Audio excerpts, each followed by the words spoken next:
ಮಗದೊಂದು breaking news ಬರ್ತಾ ಇದೆ, ಬನ್ನಿ ನೋಡೋಣ.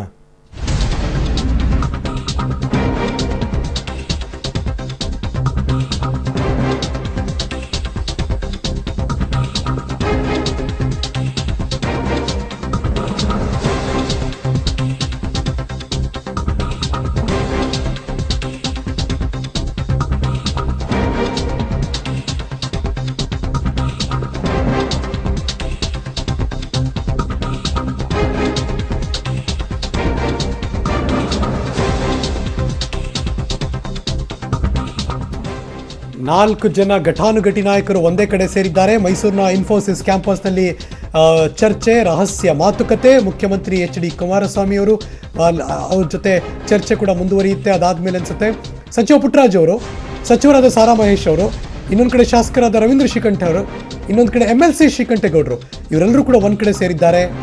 ಮೈಸೂರಿನ ಇನ್ಫೋಸಿಸ್ ಕ್ಯಾಂಪಸ್ಸಲ್ಲಿ ಒಂದು ಗುಪ್ತ ಸಭೆ ನಡೆಸ್ತಾ ಇದ್ದಾರೆ. ವಾಟ್ ನೆಕ್ಸ್ಟ್, ಮುಂದೇನು ಮಾಡಬೇಕು ಅನ್ನೋದು ರವೀಂದ್ರ ಶ್ರೀಕಂಠೇಗೌಡರು, ಪುಟ್ಟರಾಜು ಅವರು ಮತ್ತು ಸಾರಾ ಮಹೇಶ್ ಅವರು 4 ಜನ ಅಲ್ಲಿ ಸೇರಿದ್ದಾರೆ. ಹೇಗೆಲ್ಲ ತಿರುಗೇಟು ಕೊಡಬೇಕು, ವಾಟ್ ನೆಕ್ಸ್ಟ್ ಸ್ಟ್ರಾಟಜಿ ಏನು ಅನ್ನೋದ್ರ ಬಗ್ಗೆ, ದಾಳಿ ಬಗ್ಗೆ ಆಪ್ತರ ಜೊತೆ ಕೂಡ ಮುಖ್ಯಮಂತ್ರಿಗಳು ಚರ್ಚೆ ನಡೆಸ್ತಾ ಇದ್ದಾರೆ. ಇದೆಲ್ಲವೂ ನಡೀತಾ ಇರೋದು ಮೈಸೂರಿನ ಇನ್ಫೋಸಿಸ್ ಆವರಣದಲ್ಲಿ. ಇಷ್ಟೆಲ್ಲದ್ರ ಬಗ್ಗೆ ಮಾಹಿತಿ ಕಲೆ ಹಾಕ್ತಿರ್ಬೇಕಾದ್ರೆ ಒಂದು ದೊಡ್ಡ ಪ್ರಶ್ನೆ ಎಲ್ಲರನ್ನೂ ಕಾಡ್ತಾ ಇರುತ್ತೆ. ಮುಖ್ಯಮಂತ್ರಿಗಳಿಗೆ ಇದ್ರ ಬಗ್ಗೆ ಹೆಂಗೆ ಗೊತ್ತು? ಮೊದಲೇ ನಿನ್ನೆ ರಾತ್ರಿನೇ ಮುಖ್ಯಮಂತ್ರಿಗಳು ಇದ್ರ ಬಗ್ಗೆ ಹೇಗೆ ಮಾತಾಡಿದ್ರು ಅಂತ ಕೆಲವೇ ಕ್ಷಣದಲ್ಲಿ ಆ ಎಲ್ಲವನ್ನು ಕೂಡ ನಿಮ್ಮ ಪಬ್ಲಿಕ್ ಟಿವಿಲಿ ನೋಡ್ಬೋದು.